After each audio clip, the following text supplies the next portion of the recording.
Catherine Amirfar. And I'm Cal Raustiala. And this is International Law Behind the Headlines, coming to you from the American Society of International Law. Welcome to International Law Behind the Headlines. This is Catherine Amirfar, and I'm here and in conversation with Dr. Christina Voigt. We're going to be talking about Paris Agreement and in particular the latest COP28. But before I start, I want to give our listeners a sense of Dr. Voigt, of Christina, as I know her. She is a professor of law at the University of Oslo, Norway. She's internationally renowned expert in international environmental law and teaches, speaks, and publishes widely on legal issues of climate change, on environmental multilateralism, and sustainability. And we're going to have the benefit of this conversation from her experience as the principal legal advisor for the government of Norway in the UN climate negotiations, during which she negotiated the Paris Agreement and its rulebook. Professor Voigt is the chair of the IUCN World Commission on Environmental Law and co-chair of the Paris Agreement Implementation and Compliance Committee. Welcome, Christina. It's just a real pleasure to have you with us. Thank you. It's a pleasure for me too.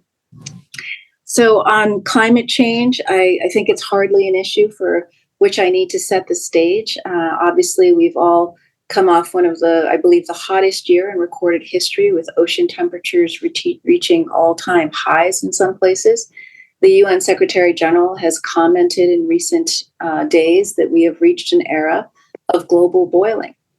And so I think it's safe to say that climate change and the potential catastrophic consequences that scientists have been warning us all about for literally decades is very much top of mind.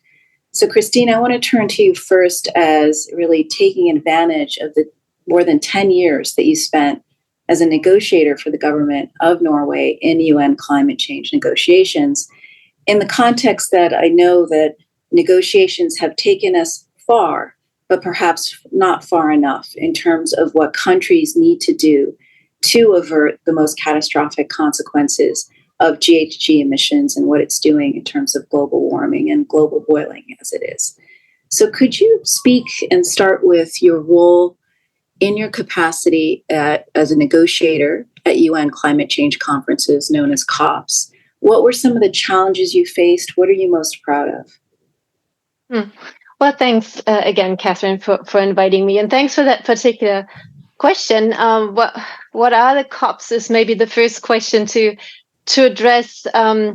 The climate meetings, the Conference of the Parties, is a big gathering of all the parties to the international climate treaties that we have. That's the Framework Convention on Climate Change, and in particular then the Paris Agreement, which have over 190 parties, 195 parties to the Paris Agreement. And all these countries gather once a year, usually for 2 weeks at the end of the year, somewhere in the world, to negotiate and to assess progress in implementing those agreements.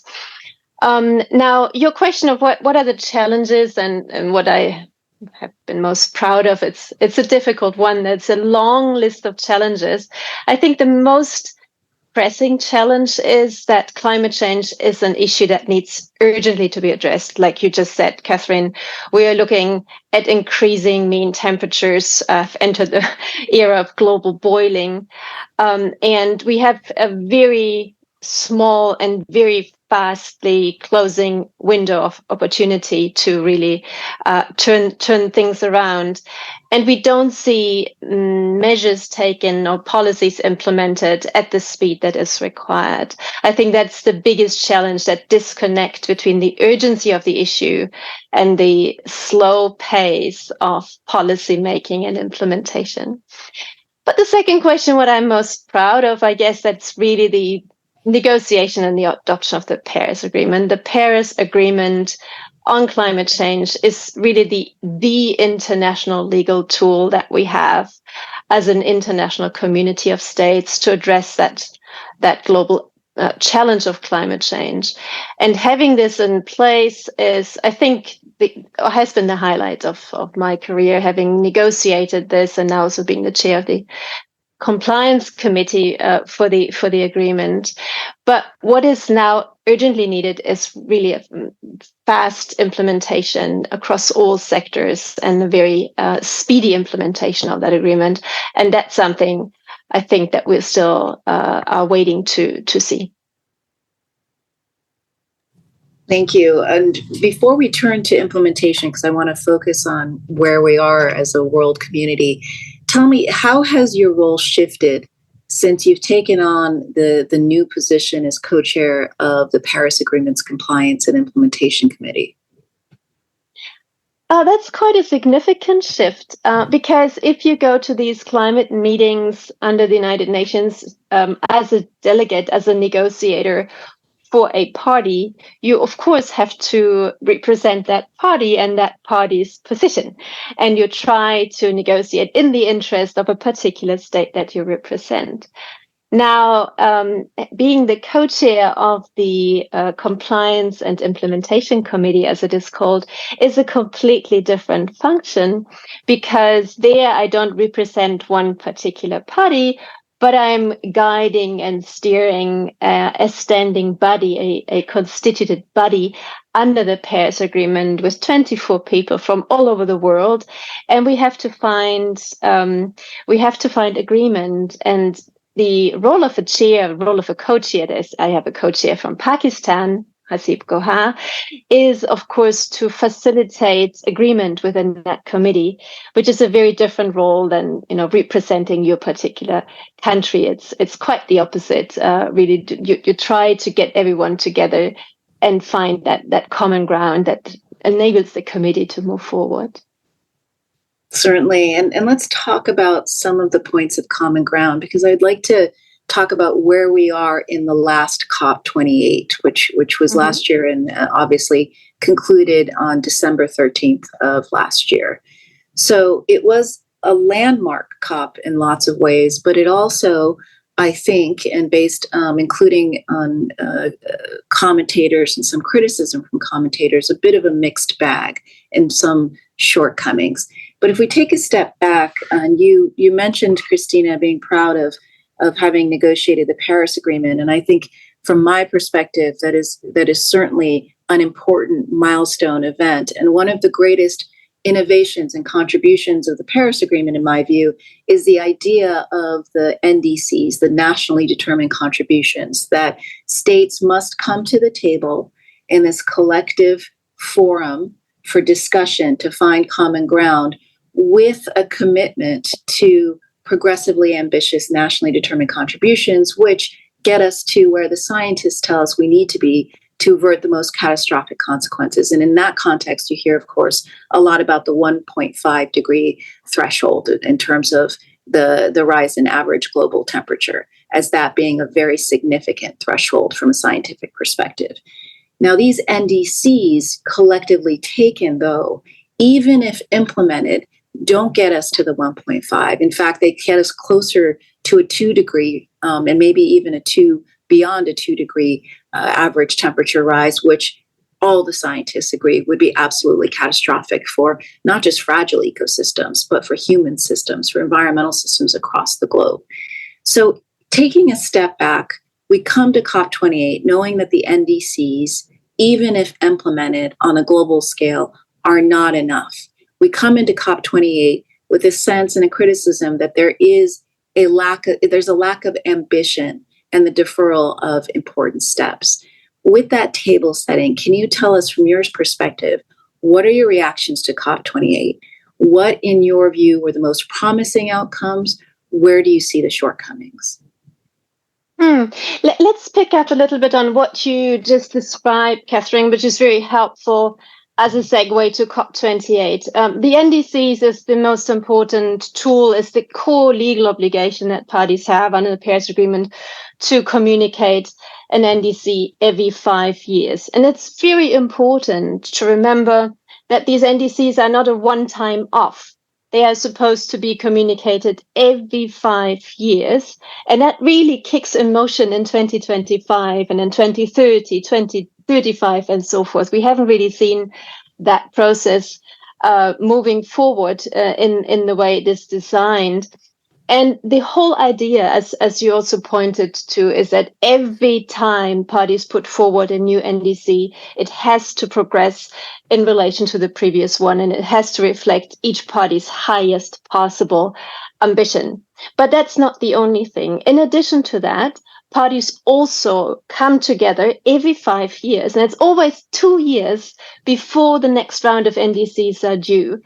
2 years prior to that, parties come together to collectively assess progress in implementing the goals of the Paris Agreement. And that's the global stocktake that for the first time took place last year in 2023, and it will take place again in 2028 and so forth, always 2 years prior to the next NDC. And the whole idea about this global stocktake is to see where parties collectively are.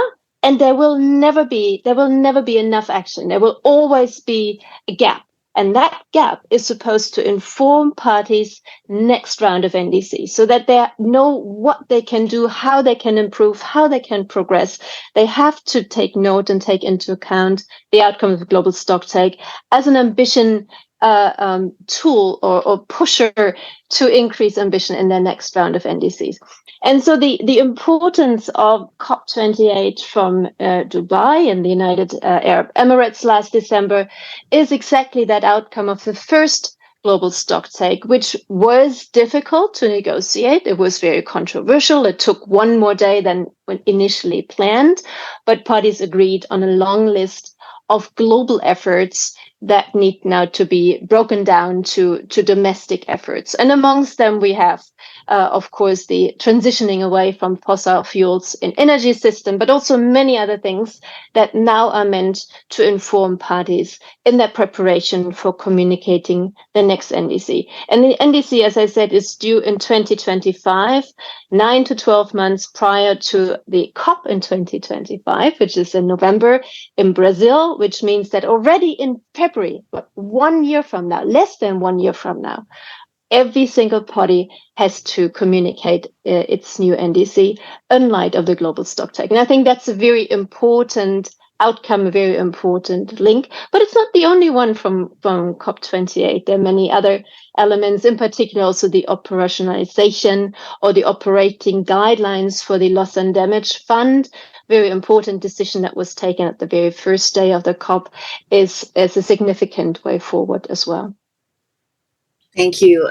Let me stick with the first global stocktake, because as you say, it was momentous. I know that before COP28, you had made public statements to the effect that the global stocktake was the most important part of the conference and that it was important to get that right. And as you say, there is a laundry list that came out of the global stocktake that will inform the next round. I guess my question to you is, did we get it right?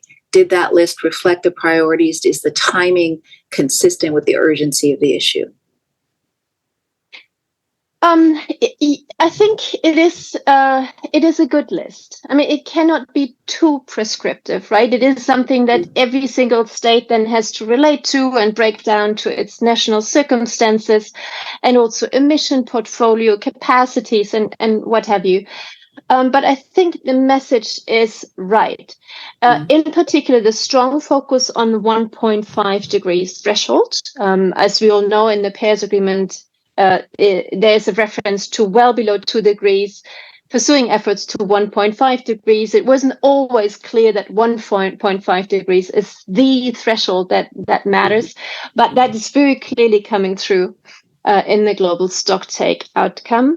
The second important point is that there's also a very specific pathway now outlined to get there, talking about emission reductions around 45% in 2030, 60% in 2035. That's a significant increase in only 5 years, and then reaching net zero around 2050. So that pathway on which every single country now can orient itself and the global community as a whole are very important pointers of where we all collectively need to go in order to stand a chance to keep warming to somewhere close to 1.5 degrees.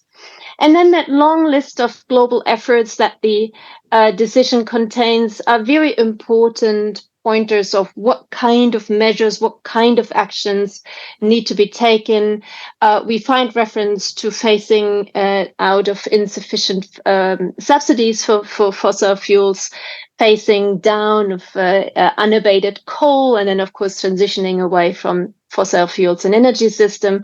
But in addition to that, we find also very important references to the conservation of nature, protection of forest, reforestation, a global goal of halting deforestation by 2030, because it's understood that protecting nature, protecting things, is a very important aspect of getting to net zero and reaching 1.5 degrees, or the threshold, in 2050. So I think the overall message is a very important one. But of course, it could have been stronger, and there were expectations that it would have been stronger, and there was some disappointment by some parts or some parties. But overall, I think the message is right. And certainly the pathway and to net zero in 2015 certainly did come out as a very important message from that first Stocktake. Let me go back to something else you mentioned, which is the Loss and Damage Fund, which for our listeners was really a momentous occasion when it was set up following COP27. Could you tell us a bit more about how COP28 progressed the fund and its work? Sure. The Paris Agreement itself, in its Article 8, recognizes that there is the possibility of loss and damages associated with climate change, and recognizes that this is an issue that needs to be addressed. But in the Paris Agreement, there isn't much detail on how to do it. And in the decision that adopted the Paris Agreement is actually a waiver for liability and compensation under the loss and damage article. So the whole issue of loss and damage has been a little bit dormant for several years. And against that background, it was a really important step forward when in 2022 at the COP in Egypt, in Sharm el-Sheikh, the parties agreed at the establishment of a loss and damage fund. But this is also all that happened in Sharm el-Sheikh was just the agreement to establish the fund, but all the rules around it were not in place. It was unclear who would be paying into that fund, who could get money from that fund, and for what purpose. Everything was open. So between the COP in Egypt and the COP in the United Arab Emirates, so between 2022 and 2023, there was a transitional committee, as it was called, which worked out the more specific rules for that fund. And it was really, really difficult negotiations. And against that background, I think it was a big surprise, a positive surprise, that the decision was adopted really right away at the first day of the COP on the rules and the guidelines for that fund, so that it's now clearer how that fund is supposed to work. Who would be paying into it, for what purposes can be applications made to receive money, in particular the most vulnerable or particularly vulnerable developing countries, and how is it being operated. The decision was that it would be the World Bank in the interim until a board and a secretariat is established. But all these details were not in place in Egypt, and they finally now came in place in Dubai. And I think that's a very important success and important outcome from Dubai as well. Great. So let's turn to kind of the outcomes and looking forward from Dubai to COP29 this year, which will be taking place in Baku in Azerbaijan. What do you think are the key issues that haven't been addressed or not sufficiently addressed that need to roll over to COP29 in Baku? What are the most important points from your perspective that COP29 needs to progress? I think we may not want to expect too much from every single COP. I think the answer to the climate challenge doesn't lie in an annual COP. That's the meeting of the parties, and some decisions need to be taken. But I think the answer really lie in the national implementation and national measures that states now have to take on their own climate policies. And the guidelines for that is in place. But coming back to COP29 in Baku in Azerbaijan later this year, the importance of that COP lies in a finance-related decision.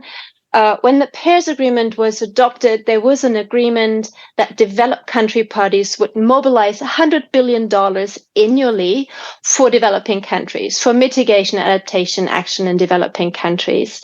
And that goal was for the first time more or less achieved last year. And it's, as I said, an annual target, $100 billion.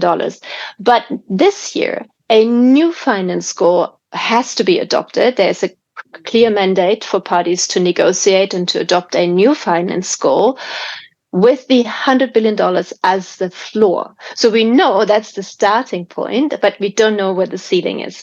And I followed these negotiations a little bit, very difficult negotiations as well. Yes. And the numbers flying around there are trillions now. And I think trillions is perhaps also the adequate sum, given the massive costs and massive impacts that we're already seeing with respect to climate change. But this is why the COP29 in Baku is already titled the Finance COP, because that particular decision on a new global finance goal is to be taken, and that's going to be difficult, and we're probably looking at several days of Yes. delay and going over time, but it's an important one. So let me circle back to another point that you made around compliance, because as we know, compliance on a national level is really everything, and the proof is in the pudding. So this also dovetails, of course, with your work and your very important work, along with your co-chair on the Compliance and Implementation Committee. How does that committee ensure compliance? Well, let me step back one or two steps before I answer your question, Catherine. Mm-hmm. First of all, what does this committee do? What is the mandate of the committee? It was established in the Paris Agreement itself. And the idea is to have a body established, an independent body that can check on whether parties actually implement and comply with their legal obligations under the Paris Agreement. Now, the legal obligations under the Paris Agreement are not very many. There are few and far in between. Yes. And one of them is the one that you already mentioned, is that parties need to put forward their nationally determined contributions, their NDCs, but they also have to report on them every other year, and then a couple of other obligations. So the compliance committee is in a way tailor designed to fit in its mandate to the design and the architecture of the Paris Agreement. So the committee can check whether parties communicate NDCs, whether they submit their mandatory reports. And if that's not the case, if there, for example, is a party without an NDC, the committee can reach out to that party. Committee can establish a dialogue and basically ask what's the problem, what's going on, in order to find out what the issues are. Is it capacity? Is it just missing knowledge about the deadline? There can be many different reasons. So in many cases, that's already enough to solve the issue. If it's not, then the committee can engage further. If it is a capacity issue, if it's a financial issue, a technology issue, the committee can help the party in question to get in contact with the specialized bodies under the Paris Agreement. But the committee can also work with the party concerned on a compliance action plan, how to get back into compliance and follow up on that. And in a way, the final measure that the committee can take is a public statement. That's like the measure of last resort, is a public statement that party X is not in compliance. And that may sound like a very loose and gentle measure, but in international relations, it is not, because states do not like to be called upon and to be the subject of a public statement. There's a lot of reputational cost at stake, but the committee has that possibility, that function to make non-compliance known. On the downside, it doesn't have any real legal teeth. It cannot enforce its findings. There is no possibility to suspend, for example, participation in carbon trading or something like this. But we will see how the committee will hopefully induce parties' compliance. We had our first 2 cases last year. And it was enough that the committee just sent a letter, and within a couple of weeks, the issues were resolved just because of the outreach from the committee.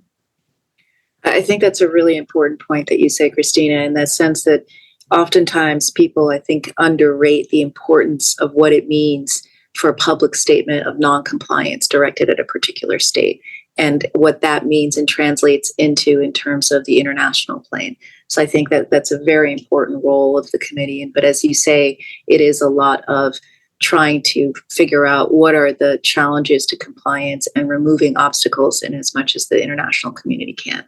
So a very, very important role.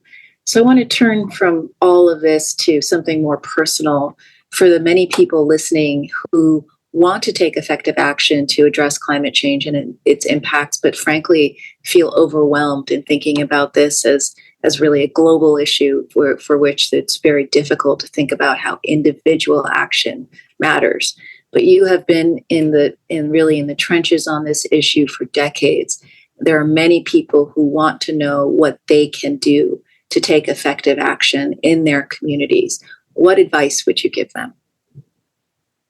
That's a really difficult question, Catherine, because climate, and I get this question a lot. Yeah. I speak sometimes at schools, and then you have this group of young people in front of you asking, what can we do? And it always makes me sad because I think it shouldn't be you, right? It should be us. It should be the generation who caused that problem. But there are all these kids who wonder what they can do, and individuals in general. But it's tricky because it's such a compound challenge, right? It's so complex and interconnected. And I think for that reason, it's very important to break down those international targets, the very abstract 1.5 degrees, and think through what it means domestically. What does it mean on a state level? What can it mean on a city level? Really break it down and find out what could be also be the policy tools, the legal tools that could then implement these breakdown bits and pieces of those overarching targets. I think targeting transport, targeting energy system is very important. Switching to renewables, of course, is the crux in addressing climate change, moving away from fossil fuels. But it's very difficult to do this as an individual, right? As a single person, because you need to have in place governmental interventions to make sure that everybody is moving in the same direction. Otherwise, it will come to the cost of some and to the benefit of others who may not want to be moving forward. It's a tricky issue, but I think what individuals can do is always try to save power, try to save energy, protect things, protect forests, very important aspects in the overall carbon budget that we have. And there are many aspects that individuals can contribute with when it comes to protecting nature as a part of the climate solution. But in general, I think what is most important is to exercise the political pressure that stakeholders can do, that individuals can exert, and make sure that the right decisions are taken by those in office and in power. That certainly makes sense. And of course, it's that classic issue of a problem that is so pervasive and so interrelated that it requires global collective action to be effective. And yet I do think, and I take your point, individuals matter. I myself was heartened by the future generations who, as you say, they didn't cause the problem, but I think they are certainly key to the solution. And one prime example is the initiative by Vanuatu and the International Court of Justice to seek the advisory opinion that started, obviously, and had to be a motion really before the General Assembly. But I note that movement started as a youth movement. It was a collection of youth across the globe that tapped into a community, tapped into a voice, and was able to unify that action sufficiently to create a wave of state political will in the General Assembly that ultimately, as you know, resulted in the referral to the International Court of Justice on the advisory opinion related to climate change. So just an example of how powerful the next generation can be in helping us find the solution. So a positive note, I suppose, on a very difficult issue. Absolutely. And actually, I can tell that I spent the entire day today, and this hour is very welcome because it's a very brief respite on putting the last changes and last edits on the submission to the ICJ on behalf of the International Union for the Conservation of Nature, which is authorized to participate in these proceedings. But it's going to be very interesting, Catherine, thanks for pointing it out. It's going to be very interesting to see and to follow what the highest judicial organ of the UN system has to say about states' obligations to protect the climate system for present and future generations. And I think that future generation aspect is a very, very important one. Christina, I want to say thank you so much. This was really, I think, very, very helpful in terms of crystallizing some of the key points and really the ambitions, including in what's to come this year with respect to climate change. Thank you for being with us today. Thank you very much, Catherine. It was a pleasure.